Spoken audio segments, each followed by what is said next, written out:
Arantxa, Sexu Bizi programako kolaboratzailea zarazu, azalduko dugu pixkanaka zer den, baina guk galdera bat egin dugu, zein dira gazten kezkak?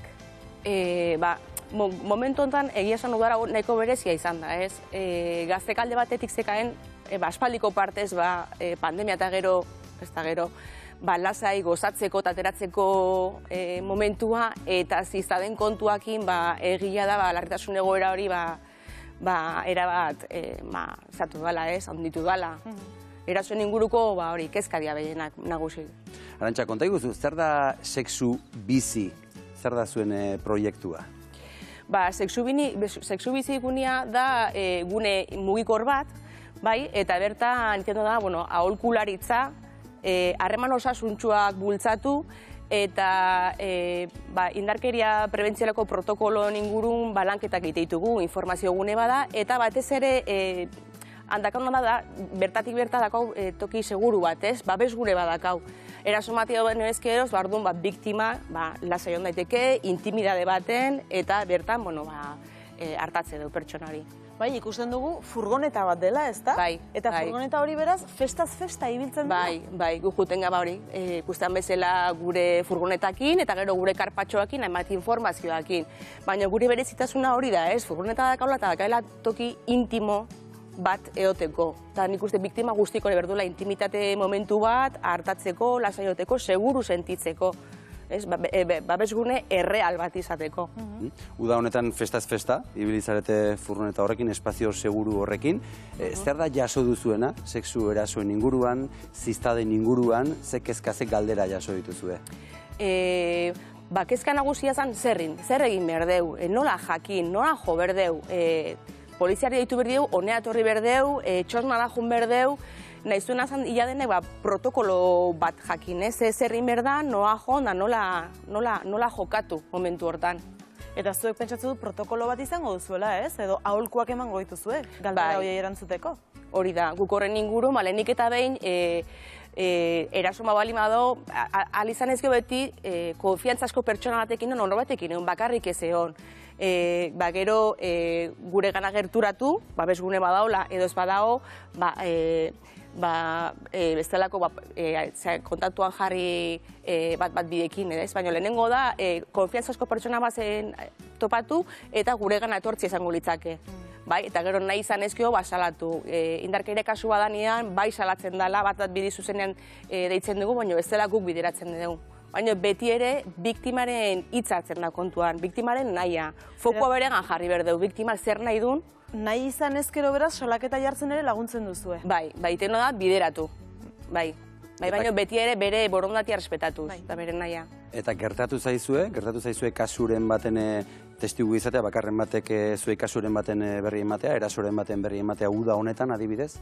Ez, zuzenki eraso bat gertatu eta ez da, gauza oso simpliak, komentarioz atseginak, edo ikutzia, edo alakoak, baina eraso bat ez dugu izan. Zorionez ez dugu izan, guk ez. Nola kalifikatu behar dugu ala ere udara hontan ziztadei buruz asko hitz egin da, eta eraso hauek neskeengan eragin duten beldur hori? Azkenen betikoa da, eta beste indarkeria matxista mota da, ez? Emakumeak espazio publikoetatik berriz ere ateratzeko, menderatzeko, eta beldur hori eta izu hori zabaltzeko beste indarkeria mota da. Zizada egin ezango litzake, anekdotikoa zizada bidez dela, beste era bada, beste indarkeria mota bada.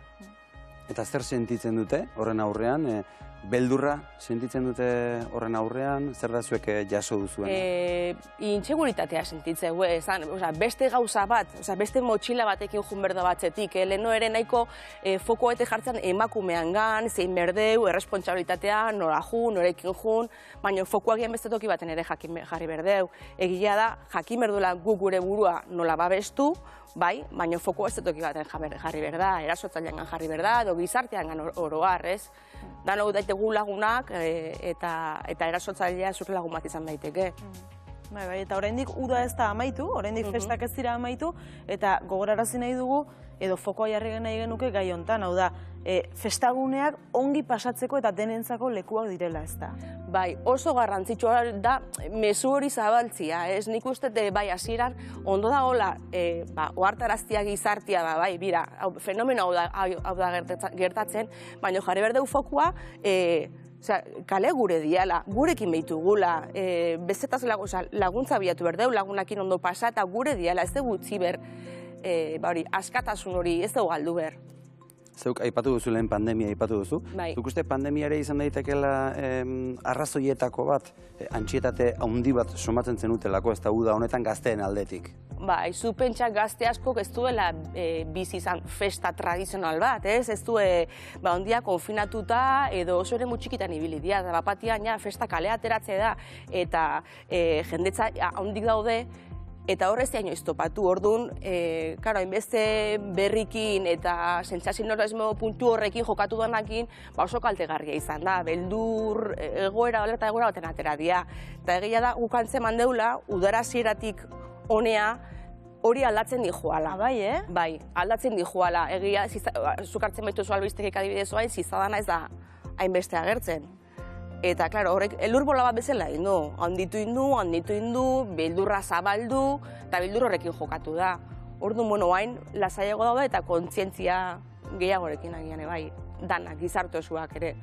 Zuengana gerturatzen direnak zer dira? Gehiago neska, gehiago mutilak, edo ze adintarte izaten dute? Gure gana batez ere neska gazte gertuatzen dira. 15, 16, 17 inguruko hortakok, eta gero LGTB kolektiboko jendea ere pila bat gertuatzen da, bi horiek dira perfilak. Bai, mutikoak gerturatzen dira, baina guk preserbatiboa dazkaudu ikanan sexu bizin, eta hartzera etortzen dira, baina egia da informatzea eta hitz egitea eta komentatzea bere kezkako, bere ardurak bi perfil horiek izango liake. Eta gurasoak gerturatzen dira? Bai. Guk jutegan jai guztitan etorri zaizkigu gurasoak eskerrak ematea. Bai, Eskerrak ematea festan otegatikan, bertan egotegatikan, egiten dugun lanagatikan, eta egia da gu horreoteak oroar bai gaztei eta bai nagusiei segurtasun sentsazio bat emati doela. Bai, seguru sentitzea badakien norbait dakaela laguntzeko edo nora jo.